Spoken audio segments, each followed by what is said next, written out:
द्वापर युग में श्री कृष्ण ने भगवान विष्णु के अवतार के रूप में धरती पर जन्म लिया था। कृष्ण ने अपने मानव जीवन में कई लोगों का घमंड चकनाचूर किया था।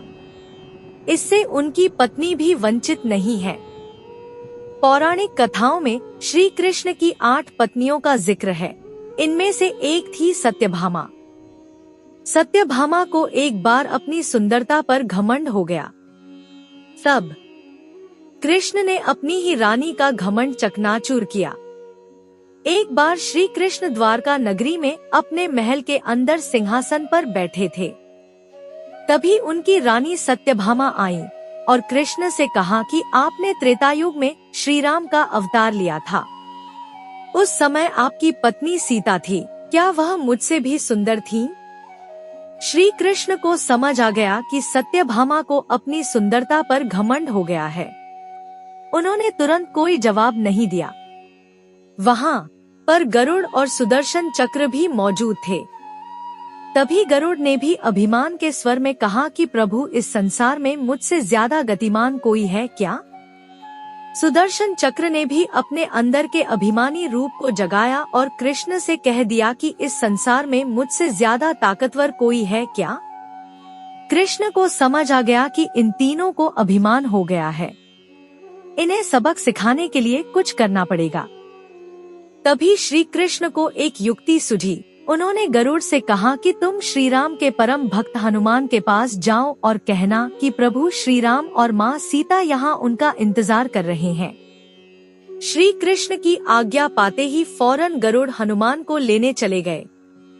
तभी कृष्ण ने अपनी रानी सत्यभामा से कहा कि वह सीता की तरह तैयार हो जाए। इसके बाद कृष्ण ने राम का रूप धारण कर दिया।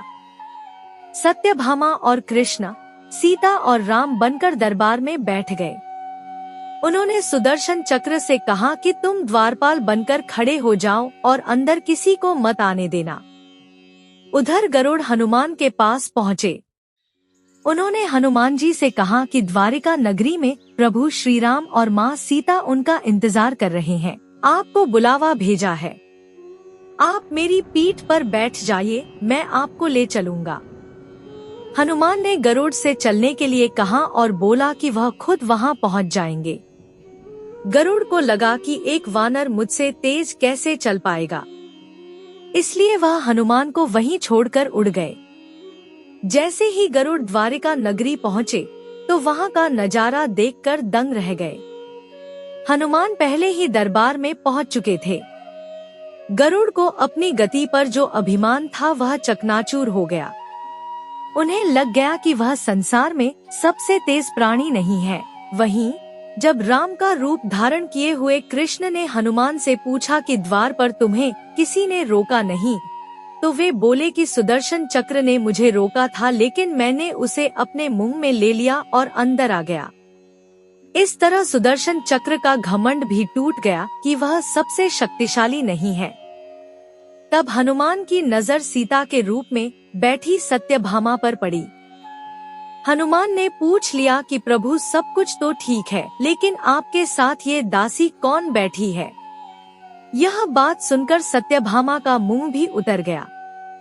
उन्हें भी अपनी सुंदरता पर घमंड नहीं रहा।